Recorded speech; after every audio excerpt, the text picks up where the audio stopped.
Hello again, ladies and gentlemen, I'm Adam from One Impulsive Gamer, and today I'm bringing you the top 10 tips to help you defeat the forces of suffering in Othercide. But before we get started on the video, I just want to remind you to hit that like button if you like it, dislike if you didn't, leave a comment, subscribe, and hit that bell icon for more gameplay and guides.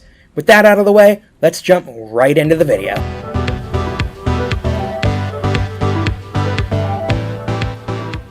Tip number 1. When you're getting ready to enter a synapse, there are a few bits of information that you really should collect. Something you might not have noticed is held at the top right of the daughter select screen.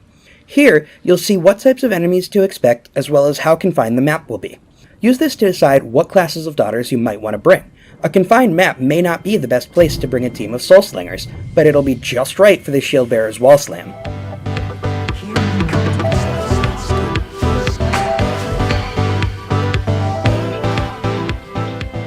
Tip number 2.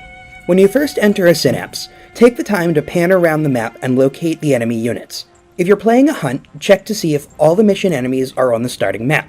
If not, look for spaces where they may spawn from, and try to push your combat away from those areas.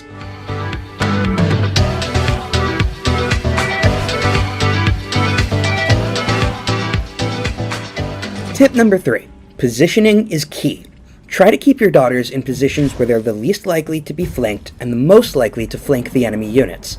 Use abilities that force enemies to look a certain way to set up flanks on powerful targets. Try to keep your enemies' backs to the wall and yours away. This allows you to slam enemies into walls for massive damage and stops it from happening to you. On claustrophobic maps, shield bearers can use this to their advantage more than anyone else.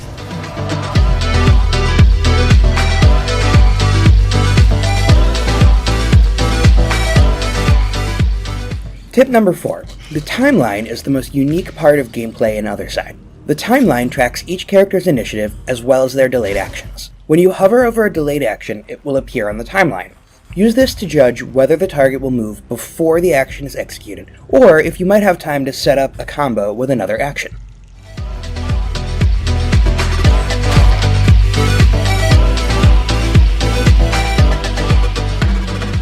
Tip number 5.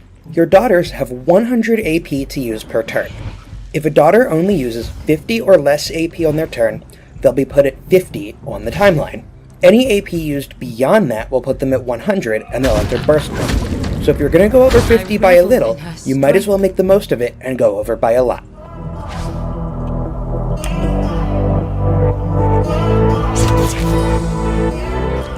Tip number 6. The AP system applies to enemies as well. If an enemy can't both travel to you and attack you in the same 50 AP, they probably won't. Enemies will avoid pushing into burst mode if it won't result in them getting a kill.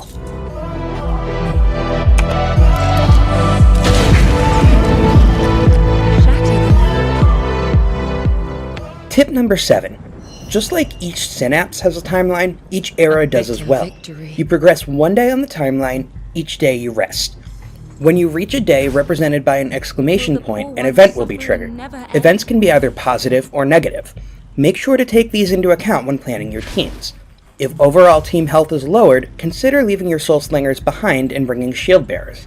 If your enemy health is lowered, consider bringing daughters who still need training, or try attempting the boss early.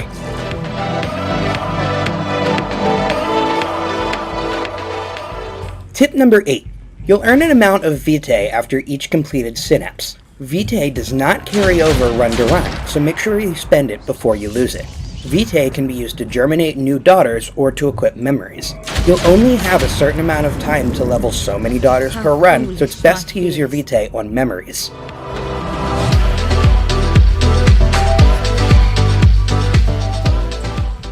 Tip number 9. Health does not regenerate after each synapse. The only way to refill health is to sacrifice a daughter of equal or higher level. Early on, you may have to level a new daughter in order to heal a favorite. Eventually, you'll have no choice but to start making some tough decisions. Try to keep a balanced team when you sacrifice your daughters, and don't forget that when you sacrifice a daughter, the daughter you heal will receive a bonus based on the stats of the sacrificed daughter.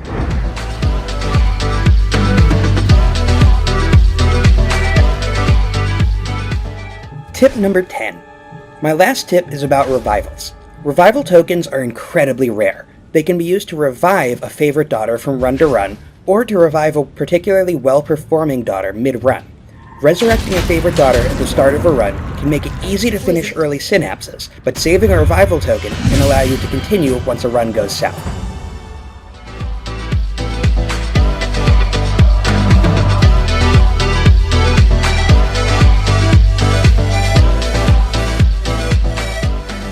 So thanks everyone for watching this episode of Top 10 Tips. Don't forget to like, subscribe, and hit that bell icon for more. Tell me in the comment section below, what game do you want to see the top 10 tips for? And just maybe, it'll be featured in a later video. See y'all next time!